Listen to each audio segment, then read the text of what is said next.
औरंगज़ेब का गुस्सा अपने आपे से बाहिर हो चुका है क्योंकि वो जान चुका है कि नहीं भई, अब ये टाइम ज़्यादा देर तक नहीं निकल सकता क्योंकि गुड्डी जो है यानी कि स्वीटी जो है वो उसके पीछे हाथ धो के पड़ चुकी है और इस बात की समझ आ चुकी है शाज़िया को। शाज़िया कहती है कि अब भई हमारी जान नहीं छूटने वाली, अब देख लेना स्वीटी हमारा कुछ ना कुछ काम तमाम करके ही रहेगी। लेकिन जी आप देखेंगे कि जो प्लानिंग ये लोग गुड्डी के लिए करना चाह रहे हैं, वो प्लानिंग असल में स्वीटी ने इन लोगों के लिए शुरू कर दी है। और इन लोगों को समझ आ गई है कि अब इनके साथ क्या होने वाला है क्योंकि ये ड्रामा बहुत जल्द इख्तिताम को पहुंचने वाला है। इसलिए इन दोनों की भयानक सज़ा सामने आ जाएगी और इनको पता चल जाएगा कि इन्होंने जो कुछ किया है सरासर गलत किया है। लेकिन अफसोस की बात तो ये है, इतनी ज़िद और हठधर्मी के साथ ये दोनों मियाँ बीवी खड़े हैं कि जैसे इन लोगों ने कुछ भी गलत नहीं किया है। दोनों एक दूसरे में बराबर शरीक हैं और दोनों एक दूसरे का साथ दे रहे हैं और कहते हैं कि हम जो कुछ कर रहे हैं बिल्कुल ठीक कर रहे हैं। गुड्डी को ठिकाने लगाना ही अब उनका मकसद बन चुका है। लेकिन वो ये नहीं, लोग नहीं जानते हैं कि आखिर उनके साथ आगे नेक्स्ट में क्या होने वाला है। नासिर जो है वो सिर्फ़ और सिर्फ़ गुड्डी का साथ देगा और गुड्डी को कहता है कि इन लोगों की परवाह मत करो, मैं तुम्हारे साथ हूँ। जिस पर गुड्डी कहती है कि आप मेरी वजह से मुसीबत में फँस जाएँगे। ये लोग आपके रिश्तेदार हैं और आपको बुरा-भला कहेंगे, आपके लिए तरह-तरह की बातें करेंगे। जो लोग मेरे साथ ऐसा कर सकते हैं तो आपके साथ भी कर सकते हैं। इसलिए आप क्यों बिला वजह टेंशन ले रहे हैं? आप इस रास्ते से हट जाइए। जिस पर वो कहता है कि नहीं, इंसानियत का रास्ता ज़रूर अख्तियार करूँगा और मुझे पता है कि मुझे क्या करना है। तुम्हारा साथ दे के जितने शायद मैंने आज तक गुनाह किए भी हैं, हो सकता है कि वो माफ़ हो जाएँ। इसलिए मैं तुम्हारा साथ देने से कभी भी इनकार नहीं करूँगा और मैं तुमसे कहना चाहता हूँ कि तुम्हें शाज़िया की बातों में नहीं आना है। शाज़िया एक चंडालन औरत है और वो अपनी आई पर कुछ भी कर सकती है। इसलिए हमें उनसे बच के ही रहना होगा। जिस पर गुड्डी कहती है कि हाँ जी, आप बिल्कुल ठीक कह रहे हैं। हमें मोहतात रहना होगा क्योंकि अब मुझे लग रहा है कि पानी सर से ऊपर जा रहा है। इसलिए हमें इसको नीचे लाने के लिए स्वीटी की मदद की ज़रूरत है। अगर मैं यहाँ से चलेगी तो ये लोगों को इनके अंजाम तक कौन पहुँचाएगा? इसलिए मैं यहाँ पे रह के इन लोगों का मुकाबला करना चाहती हूँ और उन लोगों को बताना चाहती हूँ कि आखिर किसी से पंगा नहीं है चंगा। यानी कि बहुत परेशान हो चुकी है गुड्डी भी। गुड्डी को समझ ही नहीं आ रही कि आखिर मेरे इतने दिन रात की मेहनत का ये लोग ये सिला दे रहे हैं। जिसकी परेशानी में वो कहती है कि नहीं, मैं यहाँ से नहीं जाऊँगी, बल्कि मैं लोगों को बता के रहूँगी कि ये लोग जो कुछ कर रहे हैं सरासर गलत कर रहे हैं और उन लोगों को ऐसा नहीं करना चाहिए था और उन लोगों को इस बात का एहसास होकर ही रहेगा कि ये सब गलत कर हमारी रहे हैं। ज़िंदगी से हमेशा हमेशा के लिए निकल जाएँगे। इसलिए तुम्हें परेशान नहीं होना है, बल्कि हिम्मत रखो, देख लेना सब कुछ ठीक हो जाएगा। उसको बहुत ज़्यादा तसल्ली देता हुआ नज़र आ रहा है और कहता है कि फ़िक्र मत करना, मैंने जिस दौलत के लिए अपनी सारी ज़िंदगी दाँव पर लगा दी, मैं उसको इतनी जल्दी, इतनी आसानी के साथ अपने हाथों से नहीं जाने दूँगा। ये मेरा तुमसे वादा है। आगे से शाज़ी कहती है कि भई ऐसे ना हो कि आपके वादे के चक्कर में हमारी जान ही चली जाए।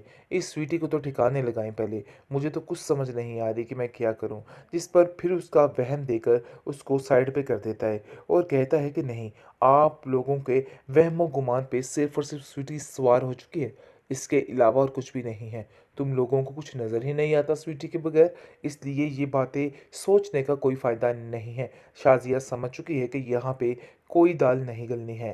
ख़ैर आप देखेंगे कि वो अब डबल ट्रिपल से भी पहले से भी ज़्यादा गुड्डी के पीछे हाथ धो के पड़ जाती है और कहती है कि तुम्हारी तो इन 2 दिनों में पर ही निकल आई। ऐसा लगता है कि जैसे सदियों से बड़ी ऐशो-इशरत की ज़िंदगी गुज़ार रही हो। आखिर तुम्हारी ये डैन-डंग कैसे बदले, मुझे तो समझ नहीं आ रही है। लेकिन औरंगज़ेब इन सब बातों को इग्नोर करने की कोशिश करता है और कहता है कि जाओ गुड्डी, ऐसी कोई बात नहीं, तुम रेस्ट करो। सोने की ज़िद और हठधर्मी उसकी जान ले लेगी। पता नहीं क्या कुछ कर रही है और क्या नहीं कर रही है।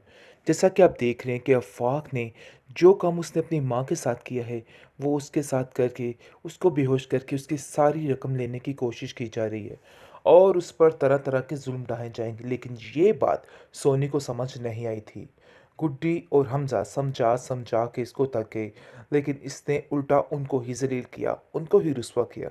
लेकिन अब देखेंगे कि आफ़ाक जो है वो ऐसे-ऐसे काम करने जा रहा है कि बस ये सोनी याद रखेगी और ये चारों पहलू इसको वही नज़र आएगा।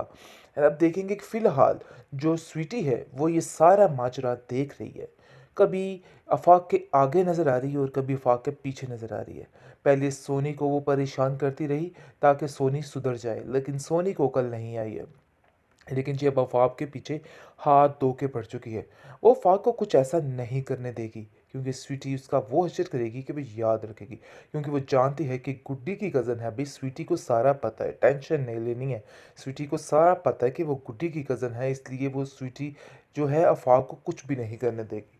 दूसरी तरफ देखेंगे कि जो बंदा इस गुड्डी के साथ बुरा करना चाहता है, उसके साथ ऐसा हशर कर दिया गया है कि ये याद रखेगा। जैसा कि वो लोग फंक्शन से वापस आ रहे होते हैं, उन लोगों का बुरे तरीके से एक्सीडेंट हो जाता है, जिसकी वजह से सारे स्वीटी को ही कसूरवार ठहरा रहे हैं और कह रहे हैं स्वीटी की वजह से ही ये सब कुछ हुआ है।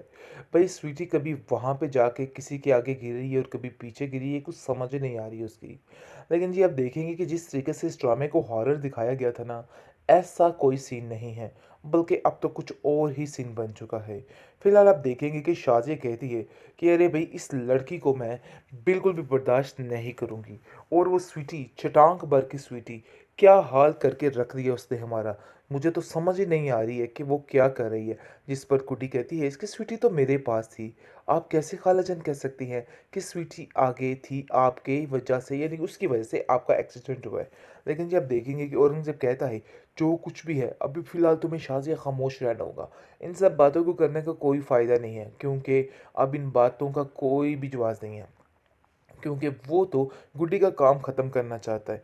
इसलिए उसके लिए दिन-रात मेहनत कर रहा है और दिन-रात एक कर रहा है और शाहज़ाद को यकीन दिलाता है, कहता है कि बस कुछ देर और ये सब कुछ बर्दाश्त कर लो। देख लेना कि तुम्हारी ज़िंदगी में कितना सुकून हो जाएगा और ये गुड्डी और स्वीटी हमारी ज़िंदगी से हमेशा-हमेशा के लिए निकल जाएँगे। इसलिए तुम्हें परेशान नहीं होना है, बल्कि हिम्मत रखो, देख लेना सब कुछ ठीक हो जाएगा। उसको बहुत ज़्यादा तसल्ली देता हुआ नज़र आ रहा है और कहता है कि फ़िक्र मत करना, मैंने जिस दौलत के लिए अपनी सारी ज़िंदगी दाँव पर लगा दी, मैं उसको इतनी जल्दी, इतनी आसानी के साथ अपने हाथों से नहीं जाने दूँगा। ये मेरा तुमसे वादा है। आगे से शाज़ी कहती है कि भई ऐसे ना हो कि आपके वादे के चक्कर में हमारी जान ही चली जाए। इस स्वीटी को तो ठिकाने लगाएँ पहले, मुझे तो कुछ समझ नहीं आ रही कि मैं क्या करूँ? जिस पर फिर उसका वहम देकर उसको साइड पे कर देता है और कहता है कि नहीं, आप लोगों के वहमो-गुमान पे सिर्फ़ और सिर्फ़ स्वीटी सवार हो चुकी है। इसके अलावा और कुछ भी नहीं है। तुम लोगों को कुछ नज़र ही नहीं आता स्वीटी के बगैर, इसलिए ये बातें सोचने का कोई फ़ायदा नहीं है। शाज़िया समझ चुकी है कि यहाँ पे कोई दाल नहीं गलनी है। ख़ैर आप देखेंगे कि वो अब डबल ट्रिपल से भी पहले से भी ज़्यादा गुड्डी के पीछे हाथ धो के पड़ जाती है और कहती है कि तुम्हारी तो इन 2 दिनों में पर ही निकल आई। ऐसा लगता है कि जैसे सदियों से बड़ी ऐशो-इशरत की ज़िंदगी गुज़ार रही हो। आखिर तुम्हारे ये डैन-डंग कैसे बदले, मुझे तो समझ नहीं आ रही है। लेकिन औरंगज़ेब इन सब बातों को इग्नोर